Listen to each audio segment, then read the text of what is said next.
A very good morning to all the participants and our esteemed keynote presenter, Dr. Denis Bobo. He is currently working as Assistant Professor in Department of Physics in Chettinad College of Engineering and Technology, Karur.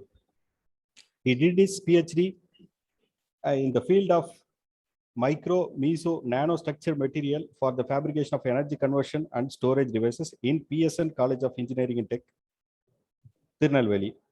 So his other area of interest includes organic, inorganic, hybrid metal halide perovskites and chalcogenide nanoparticles for optoelectronic applications and optoelectronic devices such as solar cells, LEDs, photodiodes, laser diodes, waveguides, piezoelectric and nano-pyroelectric thermoelectric generator applications. So he published almost 16 articles in international peer-reviewed journals and international conferences. He have delivered many talks in various international, national conferences and seminars. Sir, I request you to give your valuable contribution to our FDP program. And sir, over to you. Yes, sir. Thank you very much for the nice introduction. Shall I start sharing my screen, sir? Yes, sir. Yes.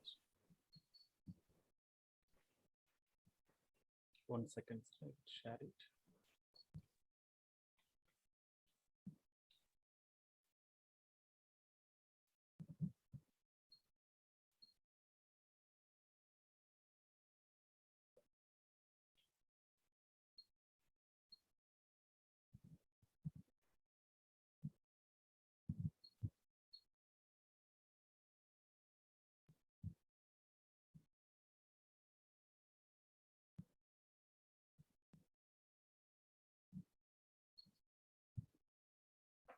So is my screen is visible to you all?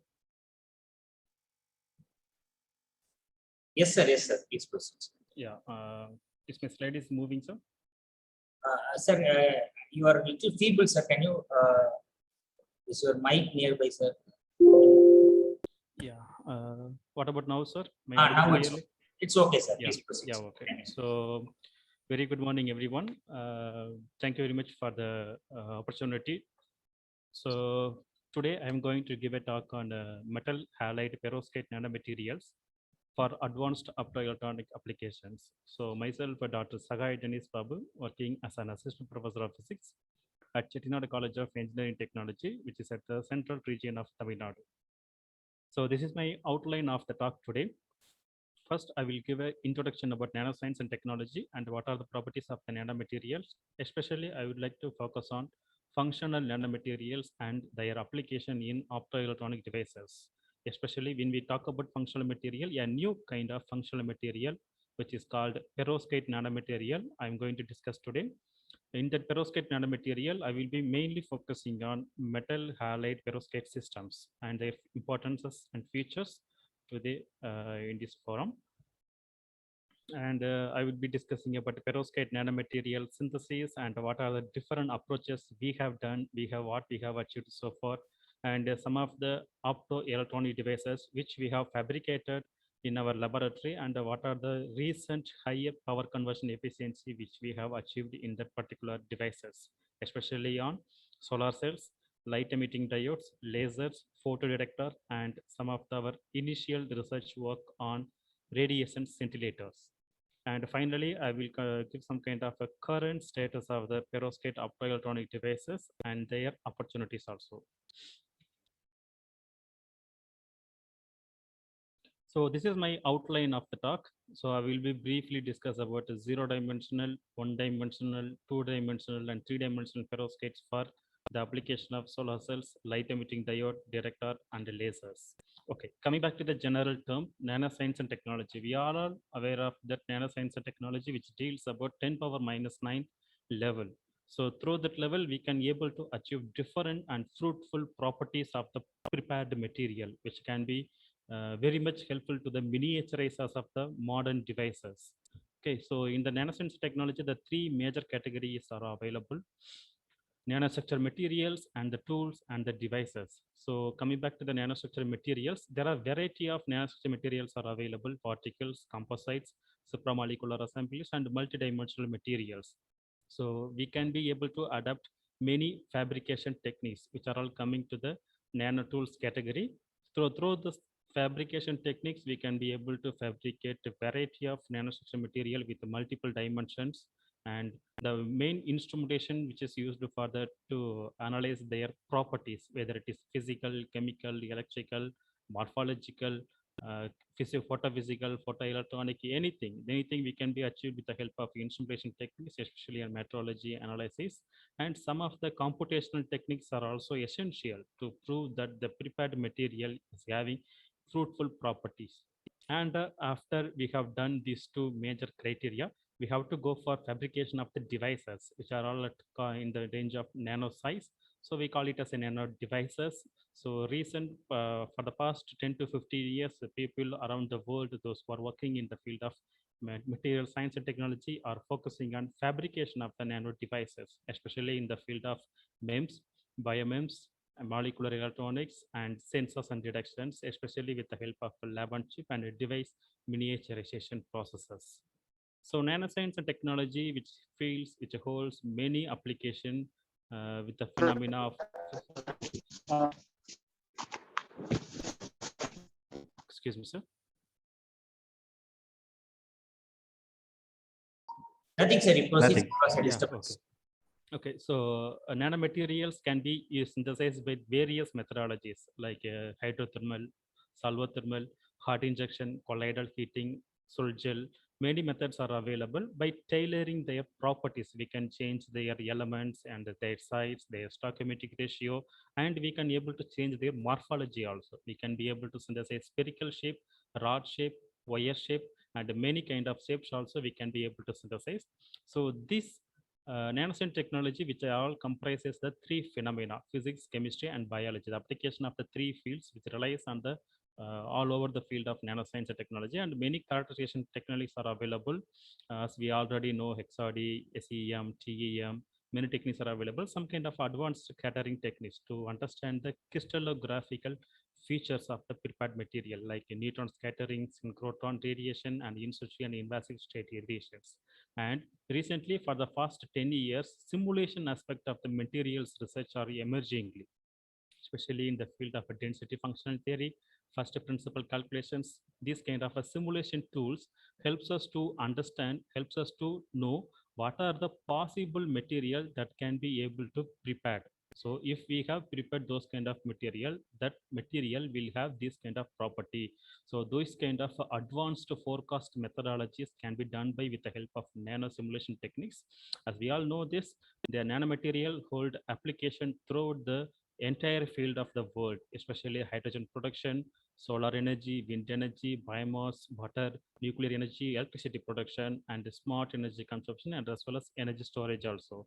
So these are the various kind of field where the nanomaterial holds a wide application in their respective field.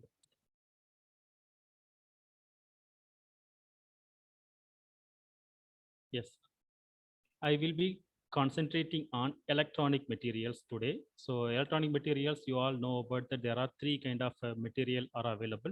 One is called the semiconductor, another one is called the insulator and the conductor. If we have a band gap from the conduction band and valence band, the gap is very much greater than the extreme level, that is called insulator material. If it is very closer, conduction band and valence band are overlapped to each other, those kind of material are called the conductor. So these two material plays vital role in their respective field, but in between these two material, insulator and conductor, there are one kind of novel materials are available, that is called the semiconductor material, which holds the energy band gap value around from 1 to 3.2, 3.2, or around 4 electron volt. So these kind of a semiconductor material are now ruling the world, especially in the field of semiconductor manufacturing technologies. So wherever the material, wherever the devices, what we are using nowadays, which are all based on this kind of a semiconductor materials only. So this is the new kind of semiconductor material which I'm going to discuss today. Yeah, semiconductor nanocrystals. So here I am displaying a kind of application of the semiconductor nanocrystals. Here, the people have used indium nanophosphide nanoparticles, where the application of these nanoparticles, nanocrystals in the field of display applications. So this is the high quality quantum dot LED fabricated by the Samsung company with the indium phosphide nanocrystals as plays a vital role in the field of emitter. which is emitting the color with approximate high resolution range. So this is the recent application of this quantum dot in display applications. Many kind of researchers are also doing in the field. Yeah, coming back to this fundamental terminologies when we control about the nanoscience and nanotechnology, there are kind of called quantum confinement effects. So this where this is relays, where this is plays an important role. Okay, so we have prepared some kind of a nanomaterial, which are all in the range of 10 nanometer or 6 nanometer or else 2 nanometer.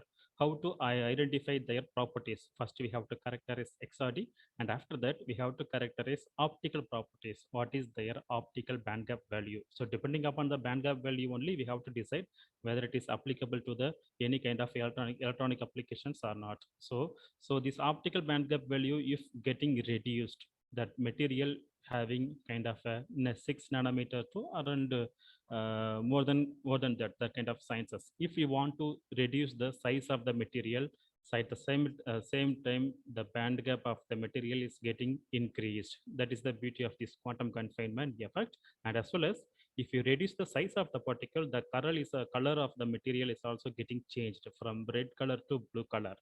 And as well as the size of the material getting changed from 3-dimensional to 0-dimensional. Their energy, density of energy states level also getting changed and varied from bulk material to a dot material. So these are different kind of colloidal nanosheets, colloidal nanowire, and quantum dots, which are fabricated with some kind of zwitteronic and various ligands, which is attached with the surface of the most kind of colloidal structures, which control the surface of their surface morphologies. So coming back to this semiconductor nanocrystals, it is the general principle of how to prepare a semiconductor nanocrystals, which I'm mentioning here with the help of a hot injection synthesis method. So first of all, I have to choose some kind of a ligands, metal ligands, non-metal ligands, some kind of solvent, and precursor materials also. Once we have identified the precursor material, we have to treat them under some kind of solvents in the range between 100 degrees Celsius to 300 degrees Celsius in an inert gas atmosphere. And after that, when we treat it about 1 hour or 2 hours, it will start to it will start to start their nucleation formation. And after that, it will start to form a nanocrystal size. And once that is have been happened, we have to wash with the help of a centrifugation and as well as some kind of a solvents to purify the prepared nanocrystal structures. So this is the general methodology to prepare the semiconductor nanocrystals. So coming back to the functional nanomaterials, we all know that a function that is maybe the exhibitants from the particular material, whether it is maybe fluorescence, absorbance, strength, ductility, solubility, and wettability. Based on the function of the prepared material, we have to apply that material for diverse applications. So functional materials throughout the world, people are using in the field of medical, sensors, electronics, and the energy. So I will be focusing only on the energy aspect. In the energy, there are 3 kind of categories are available: batteries, supercapacitors, and solar cells. I'm going to discuss about this kind of a solar cell technology initial, and later on I will cover about different materials. So these solar cells are fall into the category of optoelectronic devices. What is called optoelectronics? It is nothing but it is the combination of the two terminologies, electronics and optics. Optics coming under the category of physics. So if we combine the principles of the optics and the device operations of the electronics, a new kind of device have been arised that is called optoelectronic devices. In that optoelectronic devices, there are 3 major category of the devices available. One is called sensors, another one is called couplers, and another one is called emitters. In the emitter category, we are all having nowadays light emitting diodes, laser, iron, infrared rays, laser materials are we are widely using. And sensor category, there are 3 category available: photoconductive, photovoltaic, and photoemissive layer. So in that photovoltaic aspect only, we are dealing many kind of solar cell materials, solar cell technologies. We are working in the field of a photoconductivity also and the photoemissive nature also. So first I will be discussing in this lecture about photovoltaic aspect of the optoelectronic devices. Okay, coming back to the photovoltaic technology, solar cells. Solar cells are nothing but which converts sunlight into electricity. So from the year 1970, people have designed, fabricated various kind of solar cell technology for the industrial purpose. They have started to fabricate solar panels with the help of mono and polycrystalline silicons, and after that they have moved to amorphous silicons, and after that they have identified silicon is quite costliest one. Why don't we consider a low cost material? So they have used cadmium telluride and copper indium gallium sulfide thin film based material for the solar cell production. At the time, they have realized that this thin film based material cannot able to compete with the silicon based material with efficiency aspect, as well as the low cost compared to the silicon, but the efficiency is quite low compared to the silicon material. And after that, people have think that why don't we reduce the cost of the fabrication material? So they have focused in the year of 1990 to join the third generation materials. So this is the era we are living now. So people have started to work on dye-sensitized solar cells, organic photovoltaic, quantum dot sensitized solar cells, and perovskite solar cells. So each kind of generations, each kind of material device architecture are different from one another. So all the three generation materials employs these kind of various nanomaterials and structures. They have used particles, tetrapods, rods, nanocones, wires, and various kind of structures, including two-dimensional materials, graphene, carbon nanotubes, enzymes, and different plasmonic materials, and this kind of optical controlling with the help of plasmonic molecules and as well light trapping methods also. So this is the overview of the industrial level photovoltaic technology. So when we concentrate about the first generation photovoltaic, which is are based on the silicon wafer based materials, they have used crystalline silicon, and as well as sometime they have coupled silicon with the second generation material like gallium arsenide and the third and fifth group element of the periodic material to find a single junction silicon based wafer perovskite panels, wafer solar panels. And after that, people have concentrated on thin film based technologies, photovoltaics. In the thin film based technology, there are two categories, second generation and third generation. Second generation is mainly based on cadmium telluride, copper indium gallium sulfide, and the copper zinc tin sulfide. And the third generation, which is called emerging thin film technology, which is having DSSC, perovskite, organic, and the quantum dot sensitized photovoltaic technology. Okay, coming back to the solar cell features.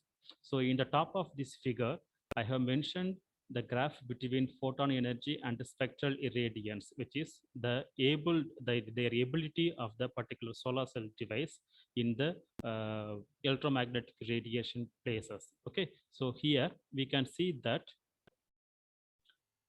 this kind of a red color region, which shows the absorption capability of the perovskite material, which starts from 1.5 electron volt, and as well as you can see the silicon holes around from 1.0 electron volt to throughout 3.5 electron volts. So that's why the silicon holds a prominent role in the field of photovoltaic implementation in industrial level.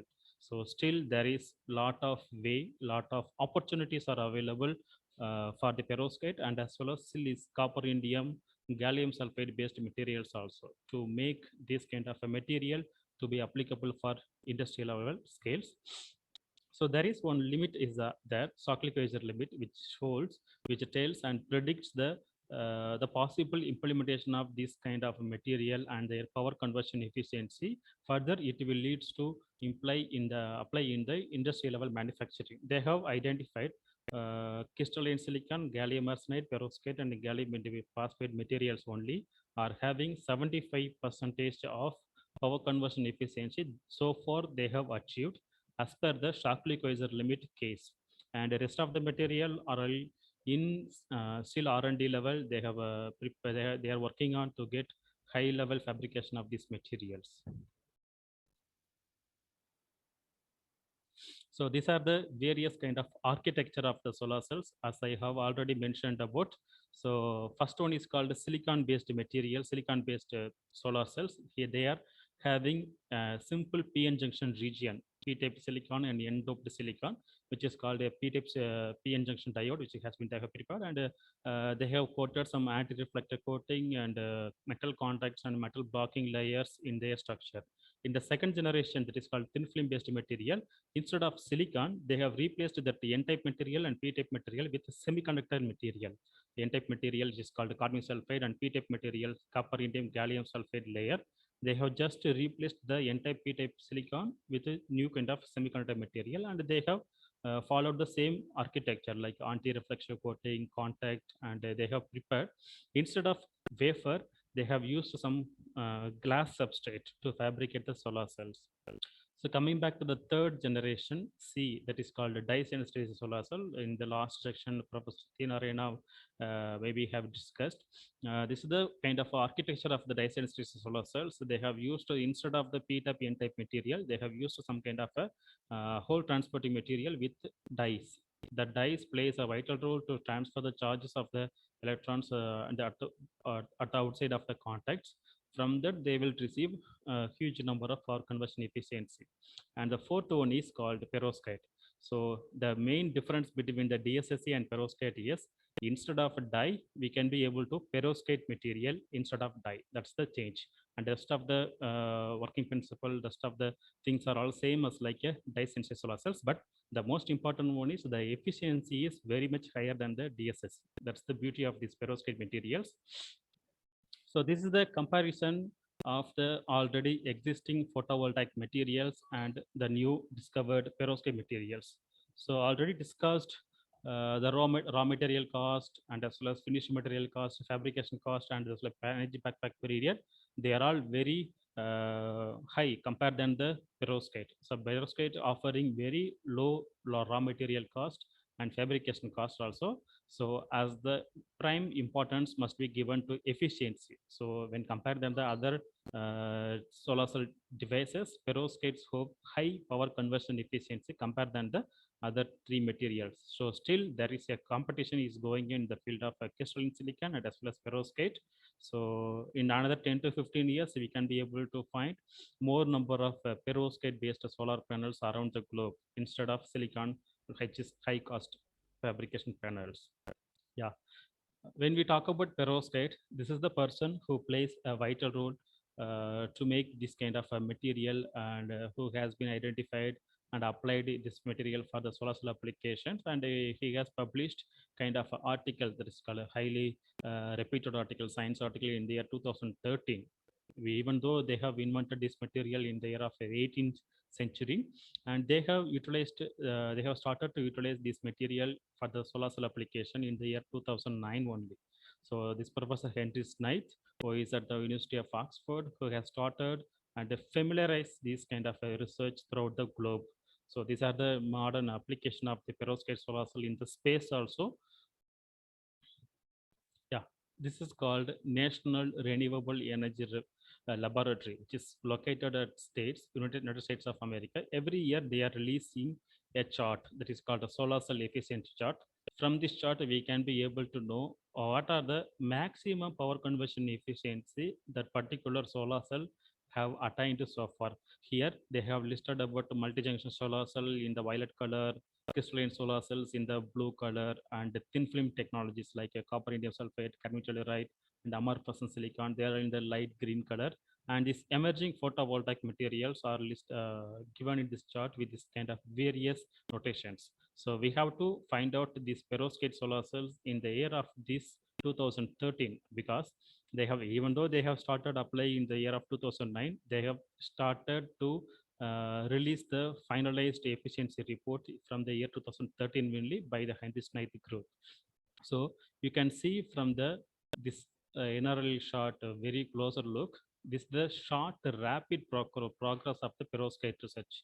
You can see from the very shortened period 2013 to 2020, it has a burgeoning growth of this advanced materials research, especially in perovskite research, and they have achieved almost 25.5% power conversion efficiency from this perovskite solar cell, and they have reported with the certifications also. So that's the beauty of this kind of research. So that's why the people around the globe, those who are working in the field of material science, are nowadays focusing on this kind of a new material perovskite research. So this is the progress of the perovskites so far. So people have used this is the Tom Yasaka from Japan, who has identified this kind of perovskite material which is already existed in the nature, and they have started to utilize for the perovskite solar cell application in the year 2009. and they have achieved only 3.8% efficiency. And after, in the year of late 2012, Henry Snaith, which I have already mentioned, the professor from the University of Oxford, he was at the time he was the postdoctoral student of NG Park from South Korea, and he has utilized this perovskite material and he has fabricated a perovskite solar cell with power conversion efficiency of 10%. And after that, there is a rapid growth, and each and every layer people have started to work on it. So that's the major activity which was done so far for the particular perovskite research. So nowadays we are people living in the year of 2018 range. So the stability and as well as moisture, thermal and photon instability, and the scale up probability and the increase in the field of inorganic halide, which are all growing recently. So these are the kind of some major area of the perovskite research which is going nowadays. Yeah. Coming back to the crystal structure of the perovskite. Perovskite are two kind of structure available: inorganic oxide and halide perovskite. So inorganic oxide, which contains oxide-based systems instead of halide, they are using oxide-based materials. Maybe different materials, zinc, manganese, oxide-based system. They are also coming under the category of this perovskite. So our group is mainly focused on halide-based systems, which are all called AMX3 crystal structure. X must be a halide atom, fluoride, chloride, bromide, and iodide. So we have prepared both the structures in 0 to 3 ml structure also. So this is the crystal structure of the perovskite system. A is a kind of organic cation, and B is the central metal cation, and X is the halide atom. So this is the crystal structure of a perovskite structure, and A may be methylammonium. This kind of organic cation can be used. B, at the initial time, people have used lead in the B side, and X is a halide atom, chlorine, bromine, and iodine. So these are the various kind of materials they have used. So these are the properties of the perovskites. The properties of the perovskite is highly tunable band gap. It has high absorption coefficient. It has able to absorb broad absorption spectrum, and it is exhibiting high charge carrier mobility, and it has long charge diffusion lengths. So this is the person, Lev Perovsky, who has named this kind of material for his contribution in the field of this materials design, materials invention. He was the Russian mineralogist. So these are the various A site, B site, and X site elements used so far for the designing of perovskite materials. As I have already mentioned, halide-based perovskites using methylammonium, formamidinium, these kind of organic materials they have used. They have also used azides, dicyanamides, dicyanometallates, dicyanamides, and hydrates and formates also they have used. As I mentioned earlier, that B site they have initially used lead instead of lead. Why they have to change lead is a toxic one. For that, people have started to identify non-toxic material like tin, germanium, that kind of material they have started to use in the site of B. X is there is no change, halide atoms only, chlorine, bromine, and iodine. And there are various symmetrical structures they have identified: orthorhombic, tetragonal, trigonal, and their tolerance factor. Tolerance factor I will tell you later. And they have identified different physical properties, which is very much important for the application of this material for device fabrication of the devices. They are exhibiting high semiconductivity, which is applicable for the photovoltaic lasers and LED devices also. So this is called tolerance factor, which I mentioned in the previous slide. Tolerance factor, which decides the material's property. So when we consider about perovskite-based research, the tolerance factor of the material must be approximately equal to 1. Then only that material will be in the form of cubic structure, and it should be ideal one for the any kind of applications. The tolerance factor, which can be derived from the ionic radius of A site, B site, and X site cations. So whatever the ions, whatever the cations we can be placed in the A site, M site, or X site, but we have to identify there what is their tolerant factor value. So in the bottom of this slide, I have listed about various kind of perovskite materials prepared so far and their tolerance factor value also. If the tolerance factor value is approximately equal to 1, it is exhibiting a good band gap value. So if we control the band gap value approximately equal to 1.5 or 1.1 to the edge of 2.0, that material, that perovskite definitely will exhibit good power conversion efficiency in the fabrication of the any solar cells or any other devices. Yeah, this is the first report on cesium lead halide perovskites in the 1893, and after that 1958 they have just prepared and reported their structure of the perovskites. Later on, they don't have any idea about it. Later on, after 10 to 15 years, after 100 years, it will become a very rapid research in the field of materials science and technology. So they have just, this is not a newer one. This material is very older one, but they have identified now it is a new one. So this is the person, Tom Yasaka, who has utilized this perovskite material for solar cell application. At the time, he has identified only 3-point efficiency only, and he has proposed that this material has this kind of a good properties, with good properties suitable for the any photovoltaic applications. Later on only the people have started to apply this material in all solar cell applications. Yeah,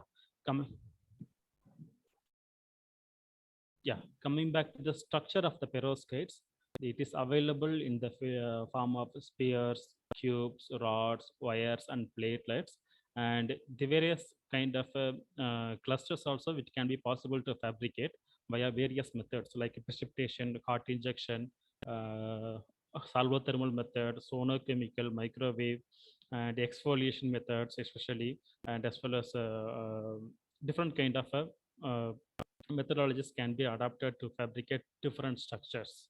So coming back to the application of the perovskite, this is the structure of the perovskite. A site may be methylammonium, ferrobenzene, cesium, rubidium, and B site must be lead atoms, which is having 2+ cation efficiency valence ions, and X must be halide atoms. It is applicable for the detectors, field emitting transistors, solar cells, luminescence applications, visible light communications, scintillators, lasers, and as well as light emitting diodes. So these are the various kind of application of the perovskites. So for people have utilized in the field of optoelectronic devices. So first I will give a brief introduction about the perovskite solar cell, how they are working. So this is the active architecture of the perovskite solar cells. On the top of glass substrate, we have to coat whole transporting material. People preferably using a mesoporous titanium dioxide material as whole transporting layer in this structure.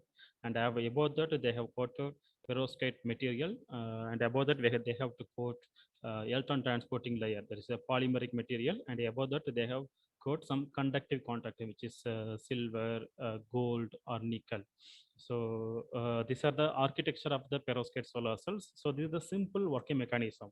So this is the perovskite material which is at the center of the perovskite solar cells. If a sunlight is falls onto the particular solar cells, that material generates the ion charge carriers, electrons and holes towards to the counter electrode and the top conducting electrodes. That will thereby we can able to receive the electricity from that electrons, electricity from the charge carriers, and that will leads to get high power conversion efficiency also. So these are the various architecture of the perovskite solar cells people have so far used.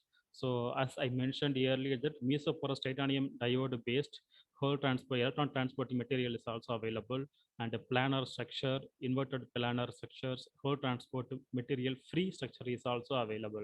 So this is the various kind of material so far people have used for the transparent electrode, electron transporting layer, perovskite aspect, whole transporting layer, especially small molecule, organometallic, polymeric, and inorganic kind of whole transporting material also people have used.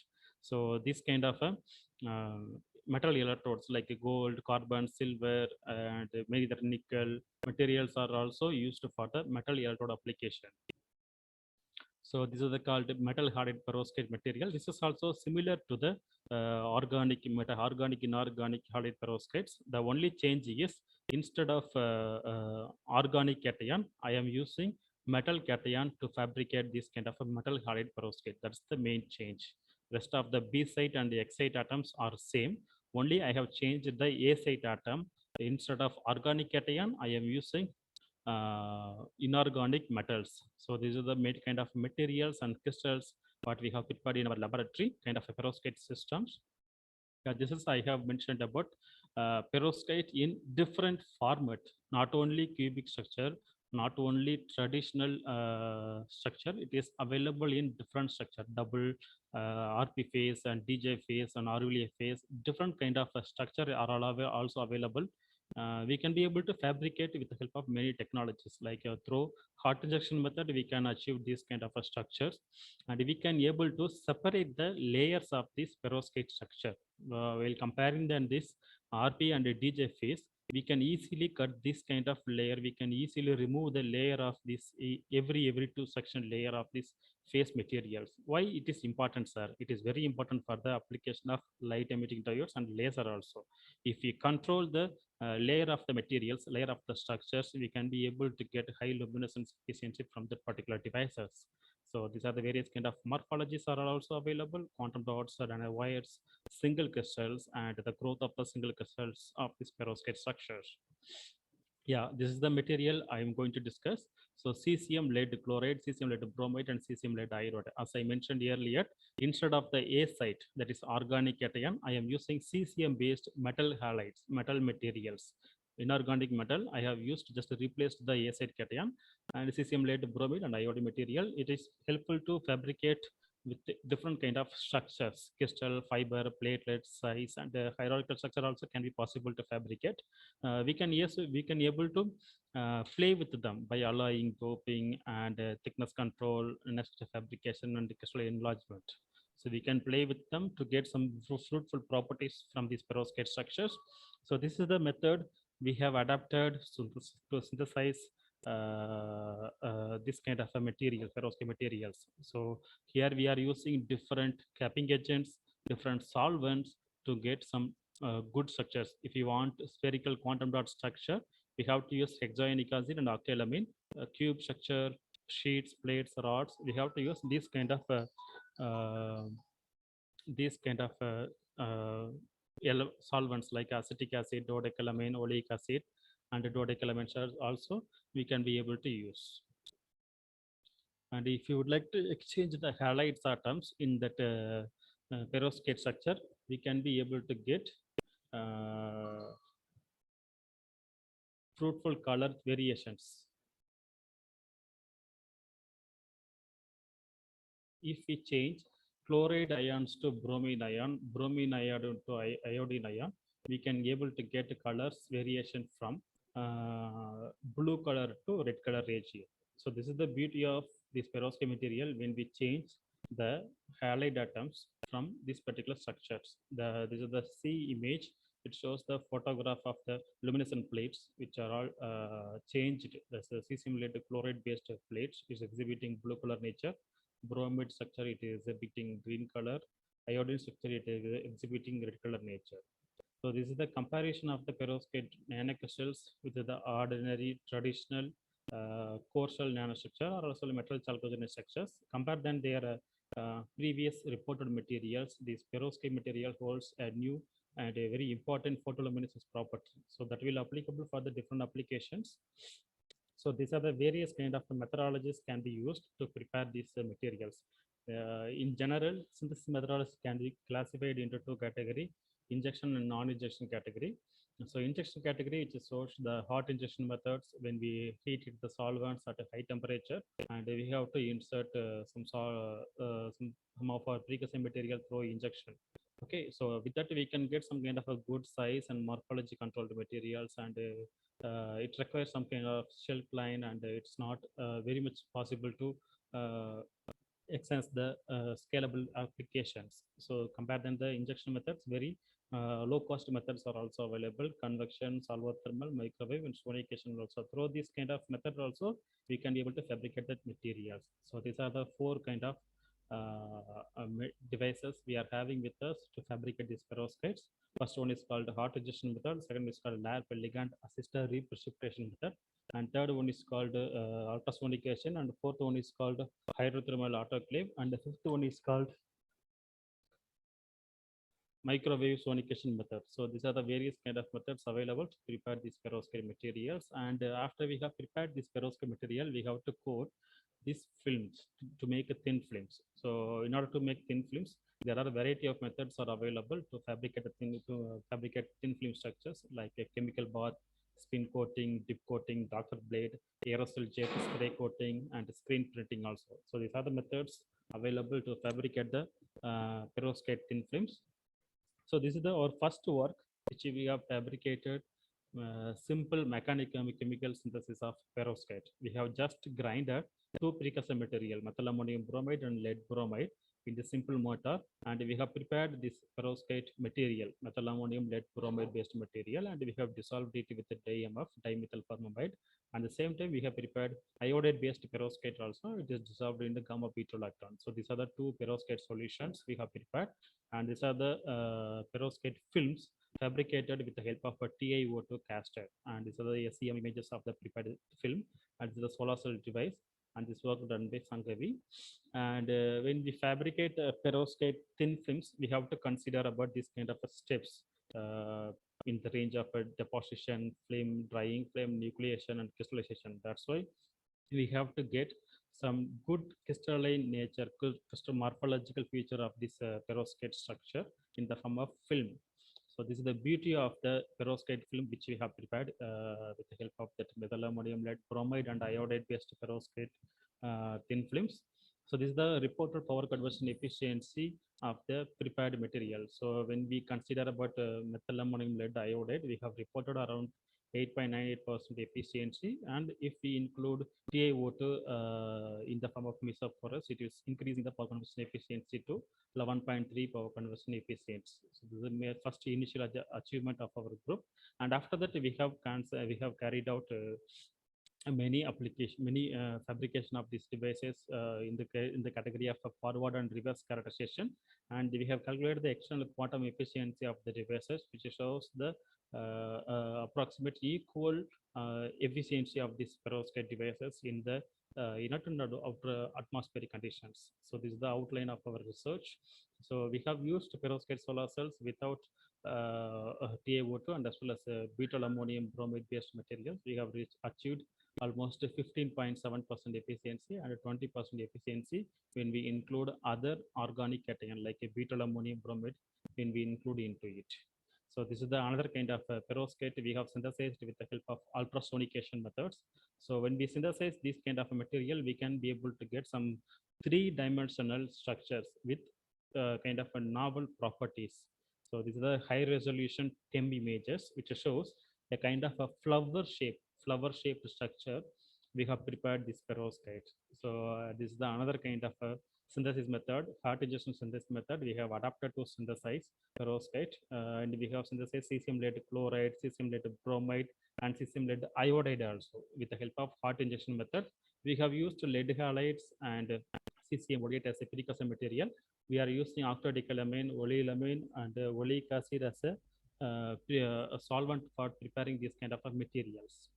So these are the crystallographic structure, SEM, TEM, and the elemental mapping of the prepared materials, and they are exhibiting around 500 PL's luminescence efficiency, and it is showing their stoichiometric ratio 1:1:3 ratio of the prepared perovskites. So this is the high resolution TEM image of the individual perovskite nanoparticle. You can see the size of the material, which are very close to the 5 nanometer. And it is exhibiting high resolution SAED pattern also, which confirms the perfect crystalline nature of the material. So this is a high resolution TEM, and their average particle size is around 10.8 nanometer. So these are always some kind of low dimensional material which we have synthesized. And these are the various kind of stoichiometric ratio. So we have prepared 1:1:3, 4:2:6, 4:1:6, a kind of a various sized cesium lead bromide material. So far we have synthesized with the help of that hot injection methods. So we have prepared cesium lead bromide based perovskite solar cells with the help of simple spin coating method and a simple electrode deposition with the help of sputtering method. So we have prepared perovskite films and deposited TiO2 with the help of spin coating. And above the TiO2 layer, we have deposited perovskite layer also with the help of spin coating method. And above the perovskite layer, we have deposited spirometer, that is called whole transporting layer, which is polymeric whole transporting material. We have deposited spirometers with the help of spin coating, and above that spirometer, we have deposited gold as a electrode of the solar cell. So this is the simple architecture of this perovskite solar cells, and this is the cross-sectional image of the perovskite structure. And this is the efficiency, 11.9% efficiency we have achieved in this perovskite cesium lead bromide based inorganic metal halide perovskite solar cell efficiency. Yes, I have mentioned earlier that lead is a very toxic one. So instead of lead, we have to use some kind of a low toxic, less toxic material. So for that, we have also made an attempt to synthesize various kind of lead non-toxic material, lead-free perovskite materials. The main importance of this lead-free is to reduce the toxicity of the perovskites. So these lead-free perovskites, which helps to prepare different optical and electrical applications, thermal stability, it will lead to apply for the many optoelectronic applications, and some kind of a calculations also can be possible to predict this kind of a lead-free perovskite is available. And these are the various lead-free perovskite which is reported so far. You can see methyl ammonium tin, cesium tin, ferromagnetic tin, and cesium tin, germanium, bismuth, and antimony. These kind of various 2+ valence ions have used for this B-site materials, and they have reported the power conversion efficiency of 6.2 point and as well as and 1 point also. This is the very much low efficiency. They have made an attempt to use lead-free perovskite for solar cell applications. So we have also done research work on cesium tin iodide 2:1:6, 2:1:6, that kind of a stoichiometric ratio. We have prepared cesium tin iodine with the help of a heart injection method, and we have confirmed their morphological feature with the SEM analysis, and we have prepared and reported the perovskite solar cell power conversion efficiency with 5.5 power conversion efficiency, which is a remarkable initial achievement in this particular field. And also we have just replaced, instead of cesium tin iodide, we have prepared a cesium silver halide perovskite also with the help of simple ball milling method. These are the silver bromide kind of a various precursor material. We have used a silver bromide and cesium bromide as our two precursor material. We have crushed this into the ball milling method. Under some time, under some reaction time period, it will glow like a red color and a green color in the presence of UV lamp. So this is the beauty of the cesium silver halide perovskites. And as well as it is exhibiting different color variations when we change the halide atoms from chlorine to iodine, iodine to bromine. It is exhibiting different blue color, light green color, yellow color, orange color, red color kind of luminescence efficiency. So this work is done with the help of Professor Pradhan from IACS, and this kind of a perovskite applicable for the different optoelectronic applications field also, including a photodetector, LED, laser, and luminescence electrochromic plates also. First, I will discuss about LED. So whatever the LED we are seeing in our society, in our outside, it is not a pure LED. It is a combination of three colors: red, green, and blue. So these are the various LED available nowadays: red color, orange, yellow, green kind of. And the red color LED, this kind of semiconductor material they have used to fabricate like that. So in the bottom of this table, it is mentioned that white color LED is possible, and a blue along with the UV diode with the yellow phosphor only they have just used. But that kind of LED is not 100% pure LED. So still there is need of research.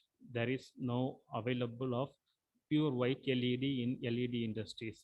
So this is a comparison between the high pressure sodium vapor lamp and the LED bulb which is used in the street light. So this is the kind of focusing capability of the LED compared to the high pressure sodium, and as well as the insect getting attracted very much less than the previously used. Already we are using incandescent, fluorescent, and as well as high pressure sodium lamps. So these are the kind of advantages of the LED. So these are the simple photophysical mechanisms behind the working of this LED. So as we all know that this is the architecture of the light emitting diode of the LED architecture, regarding whole transport layer and the electron transport layer. Electron transport layer will release the electrons, whole transport layer will release the holes. It will join together in this medium and it will combine together. It will create a combination pair, and it will come out from the material as a light. When it is emitting the light, it will come out from the material. So this is the simple working mechanism. And while we are combinationing it, we are combining it from positive and negative ions. They are combining together.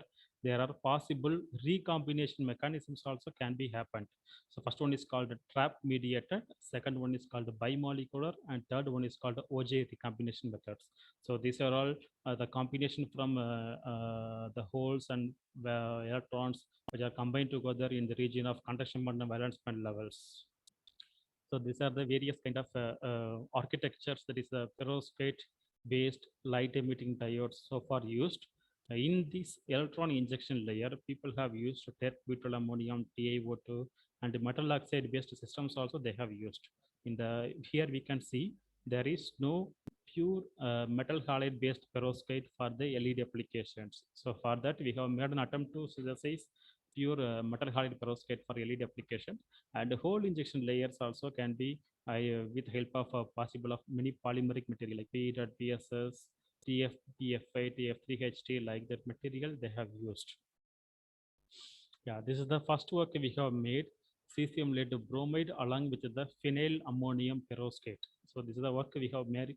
We have done with the collaboration of Danwo from NTU Singapore, and we have achieved kind of a light blue color LED. We have fabricated that also. So this is the kind of exhibiting level from 5 to 7 electron volt, and it is exhibiting kind of a sharp behavior from current density voltage behavior, which shows their external quantum efficiency around 3.6%, which shows the prominent application of this perovskite along with the organic cations for the LED applications. So, and we have synthesized hot injection method with the help of a hot injection method. We have synthesized many perovskite materials for this kind of LED applications. We have synthesized the material with this various reaction parameter. This reaction parameter will be calculated after the injection of cesium only at 4 minutes, 8 minutes, 12 minutes, 60 minutes, and 24 minutes. When we change the time duration, the color duration also getting changed from the blue color to green color, and it's exhibited in the CAE chromatograph diagram. From the time ratio getting changed and the color ratio also getting changed. This is the high resolution TEM images of the perovskite prepared, which we have prepared, highly perfect cubic structure of the perovskites. And it's the hexapod structure of the cesium lead bromide, which is phenomenally we have achieved while we preparing this kind of hot injection based synthesis of the perovskites. And we have also used simple chemical method, which is simple sonochemical methods, ultrasonic method we have used. We have just mixed these two precursors, cesium lead precursor and a bromine precursor in the presence of toluene solvent. We have get this kind of a solution. If we coated this kind of solution on the plate, it is exhibiting this kind of a green color nature, green color luminescence nature they are exhibiting. So that's the beauty of these perovskites. And structure parameters like high resolution TEM images also given in this slide. When we purify it and it is unpurified, they are exhibiting some kind of a abnormal structure alignment in this material, cesium lead bromide. When we purify it with the help of different solvents like a DMF and GBL, we can get some separate separate perovskite structure with perfect crystalline nature. We can be able to achieve. So this is the kind of a Duddleston Popper perovskite, that is a combination of metal halide and organic inorganic perovskite. So here we have used butyl ammonium and cesium, that is the combination of two A site cation, and we have used lead and halide atoms. B site and X site are same, only we have changed the A site cation with the butyl ammonium and cesium. And we have prepared this kind of perovskite and we have sent it to the Professor Chen at Taiwan University. They have prepared this kind of perovskite LED, and it is exhibiting blue color, green color, and LED red color light. And they have studied this luminescence effect. It is when we change the stoichiometric ratio, the color is also getting changed from blue color to red color. It is achieved from this help of photoluminescence study. And also we have studied some quasi two-dimensional materials like phenylicyl ammonium, butyl bromodium, like that organic materials, like kind of not unstable organic material also is also used for the A site position. And we have prepared various materials and we have analyzed this kind of optical properties analysis with the help of UV photoluminescence, many things. So this is the kind of a beautiful results that we have achieved. And the TEM images of the phenylethyl ammonium based perovskite material, which we have prepared with the help of simple chemical synthesis. And it's the perovskite quasi two-dimensional perovskite nanocrystals, their electronic properties. When compared then the voltage and also the current efficiency, it is exhibiting kind of a very good efficiency from the value of 4 region. So, and it is exhibiting around the 500 region, which shows the exhibitance of the green color light emitting nature from the materials. And this is a kind of a new research work. So first I have discussed about solar cell. Second, I have discussed about LED. Now I'm going to discuss about the combination of these two terms. That is called new device. It's called Perovtronic device. This is a simple device which plays an important role. At the daytime, it will act like a solar cell. In the night time, it will act like a LED.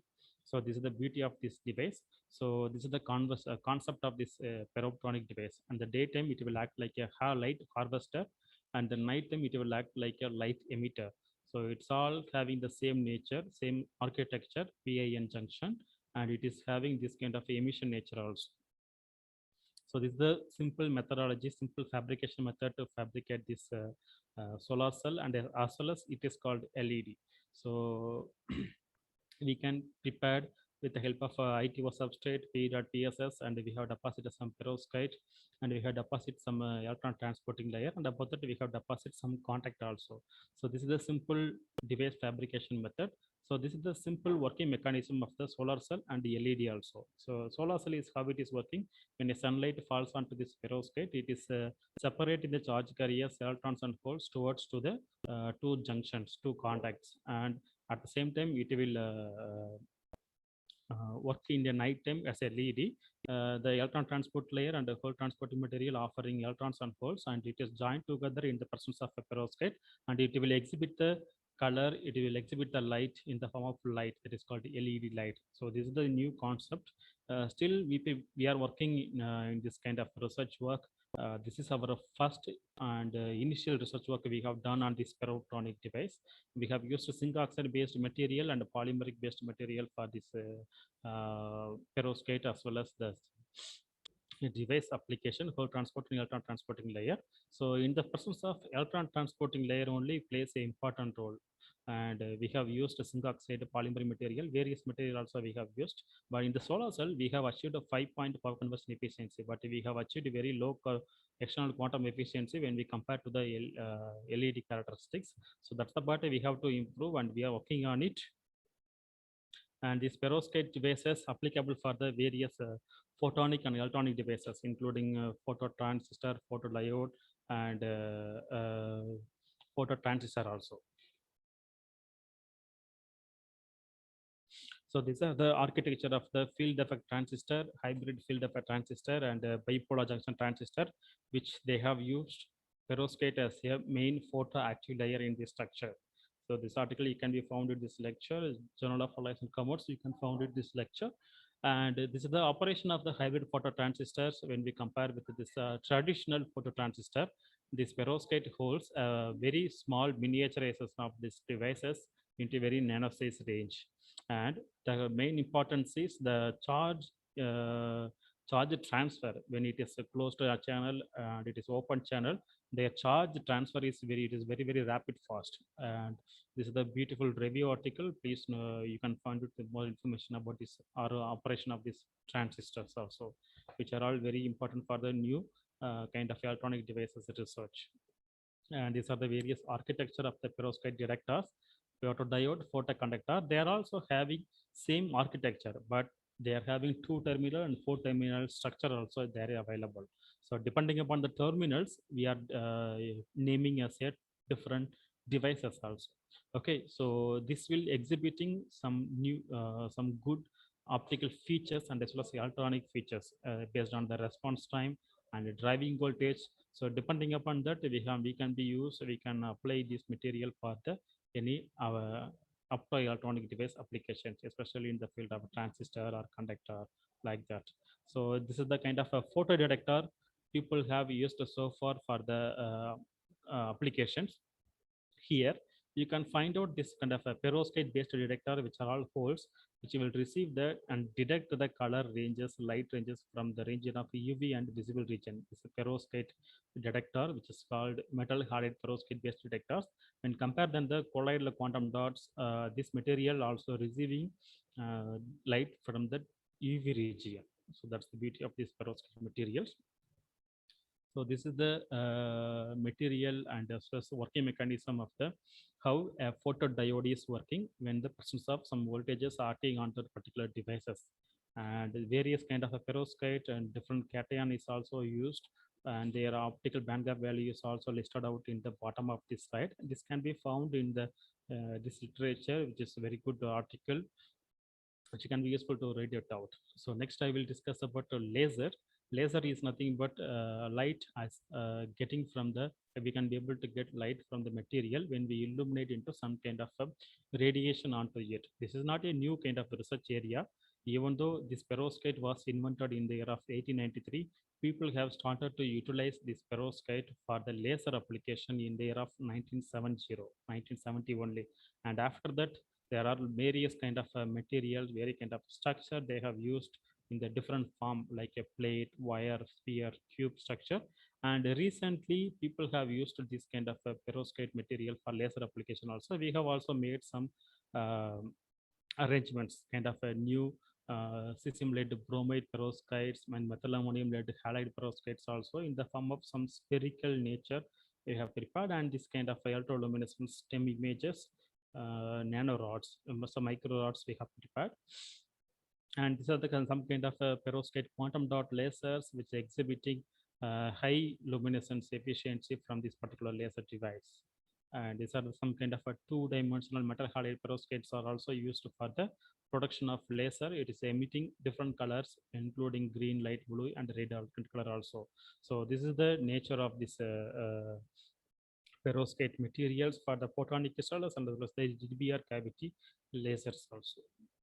And this is our material we have prepared with the collaboration from Abi and other faculty from Belgium. We have fabricated this kind of different green color, red color, and blue color cesium lead bromide, formamidinium, and methylammonium based perovskites. So are all heavy having this kind of a green color, but it is not pure green, light green, thick green, like kind of a green color also we have prepared with the help of these materials.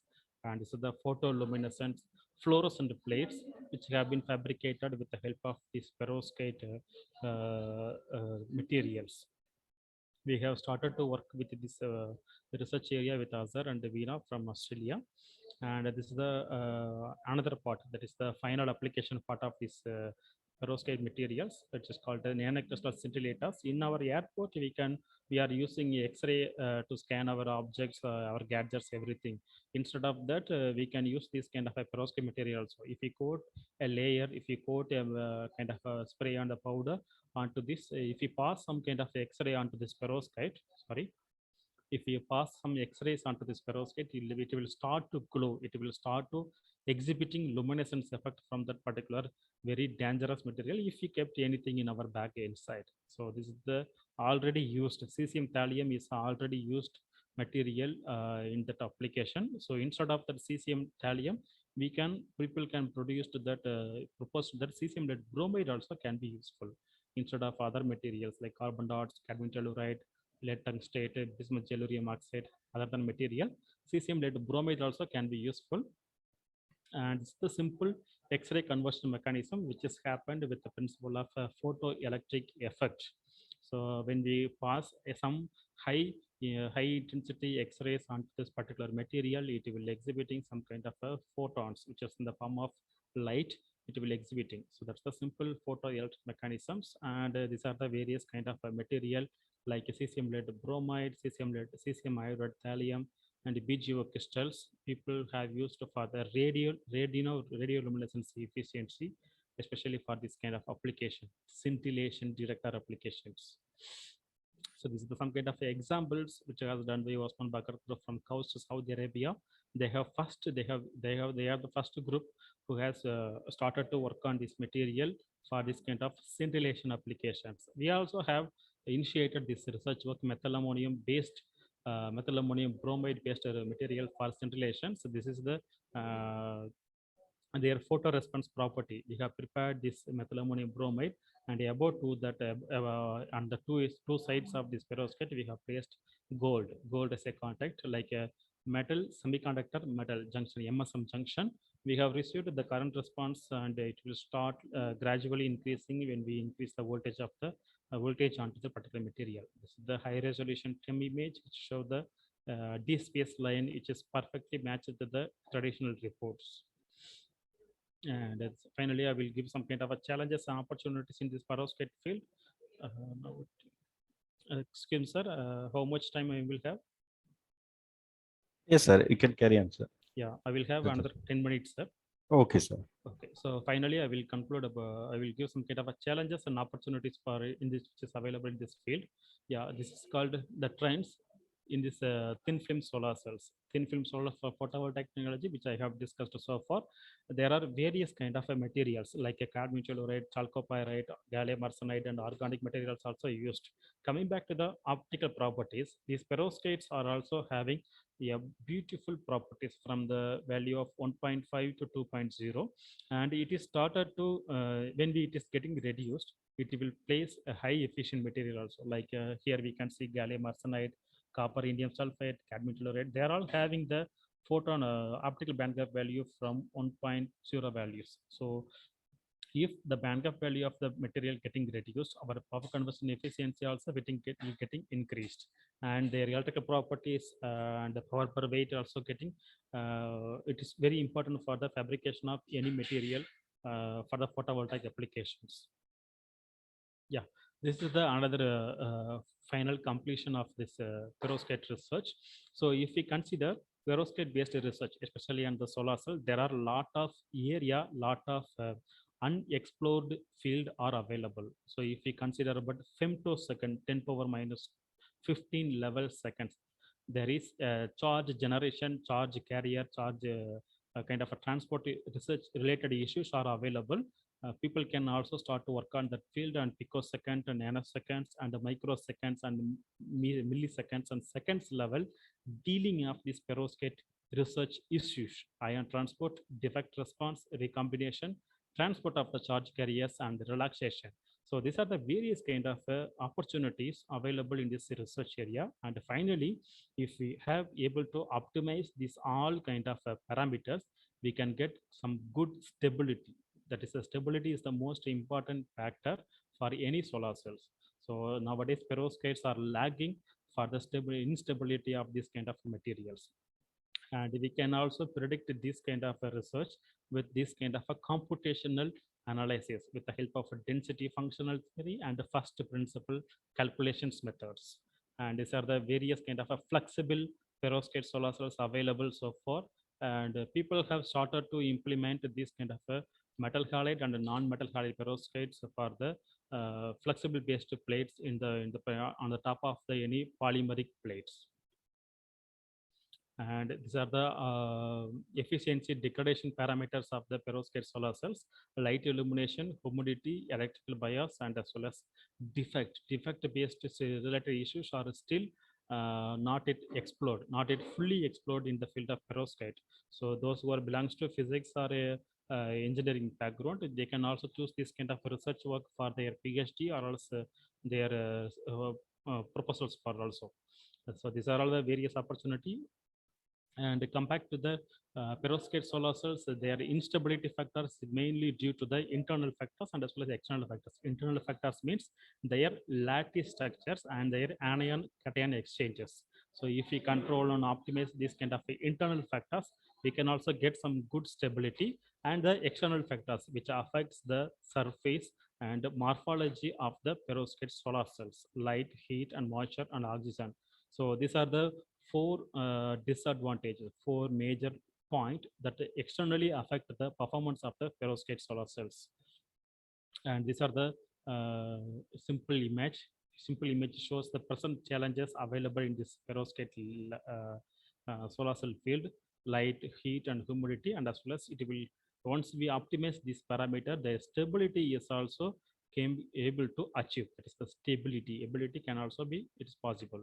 And this is the another opportunity which is on perovskite research, that is called the valence states. We have to choose 1:1:3 and 2:1:6. These are the various kind of crystallographic structure, and we can use this +1 cation, 4 plus cation, 2 plus cation, and 1 minus cation ions also in the place of A site, B site, and X site cations.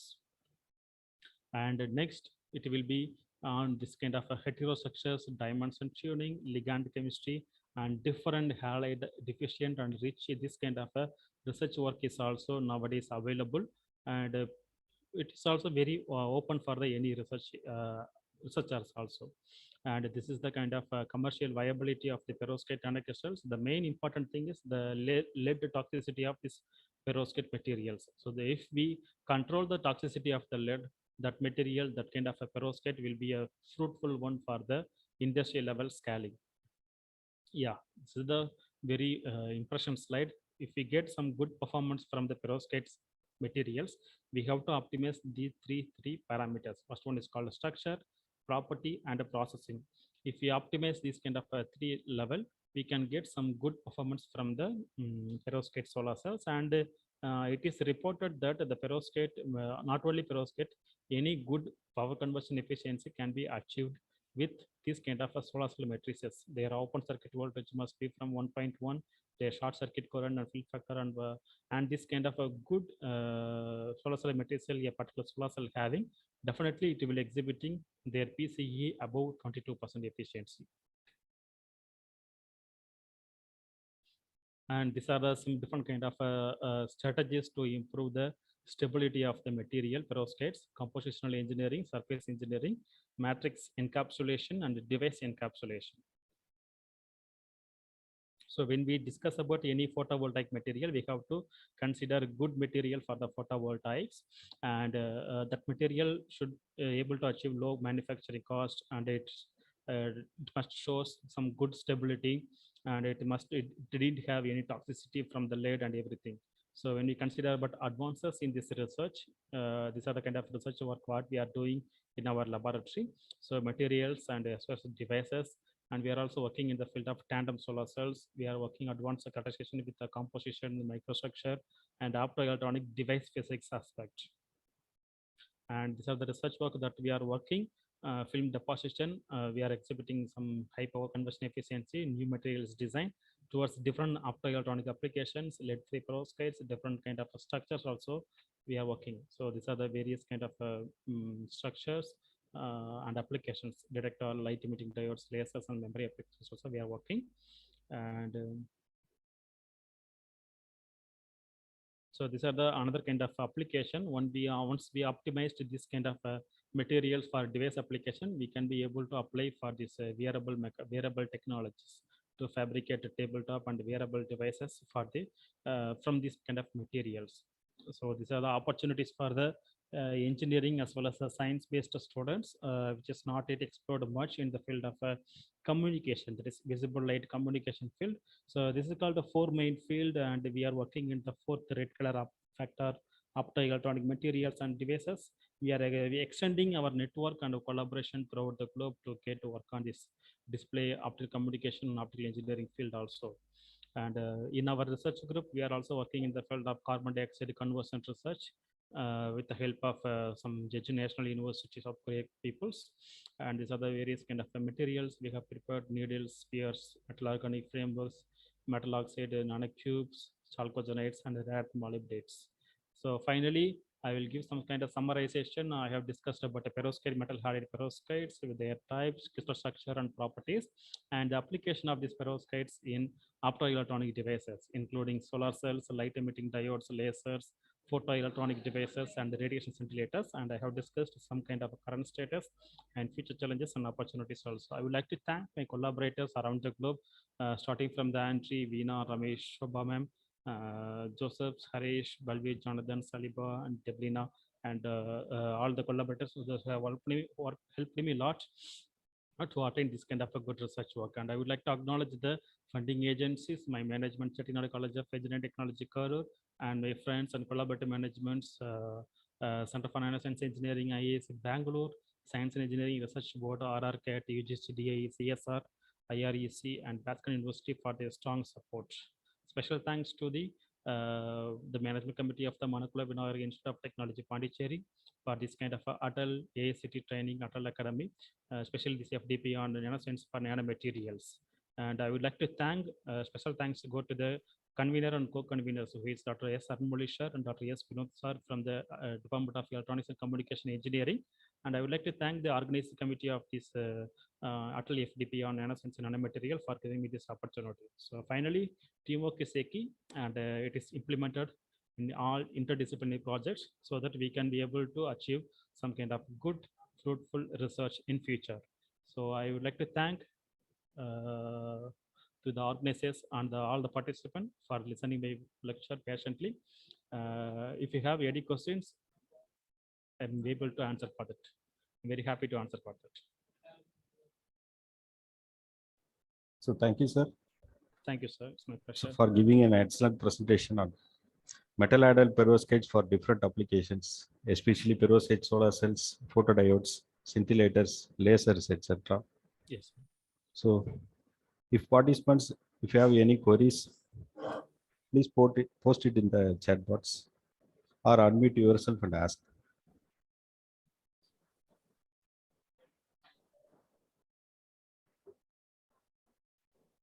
Yeah.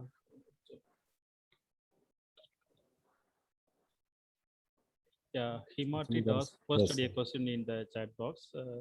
Very lucrative talk. Thank you so much. Thank you so much for your experience on the research in perovskite.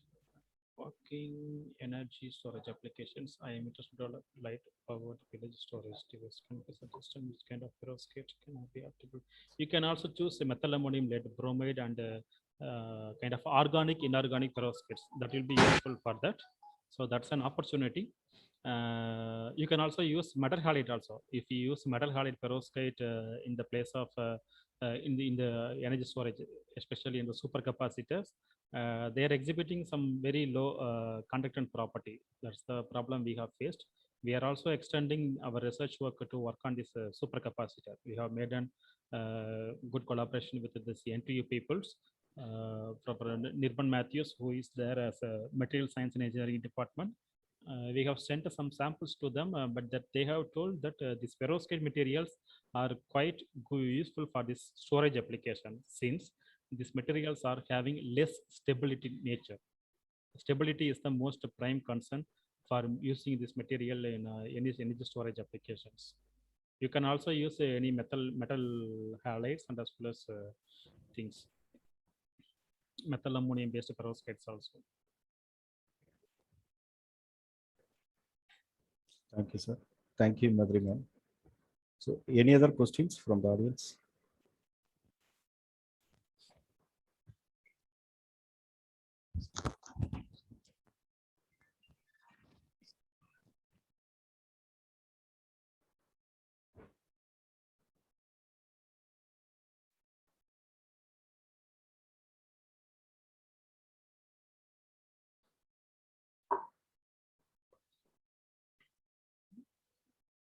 So if there is no more questions, can we wind up the session, sir? Yeah, sure, definitely. Okay, sir. So thank you. All the best for your research work, sir. One second, sir. So, dear participants, this is the kind of a very new research area. If you would like to, anyone who would like to have a collaboration with me, you can please contact me. And we are having a very good contact throughout the globe. And this is the kind of a new research area, which is widely attracted in the South India. We have started this research in the year of 2015. From that year, we are working. So this is a kind of new work. You please concentrate on the other than the other traditional work. This is the kind of new research work. So thank you for the opportunity, Dr. Vinod sir and Arunmolishar. Thank you, sir.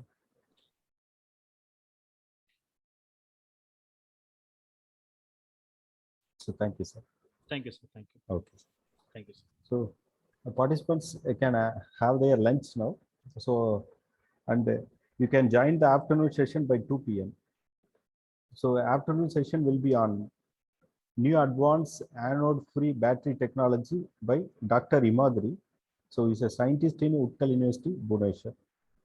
So participant can join the afternoon session by 2 p.m. So thank you.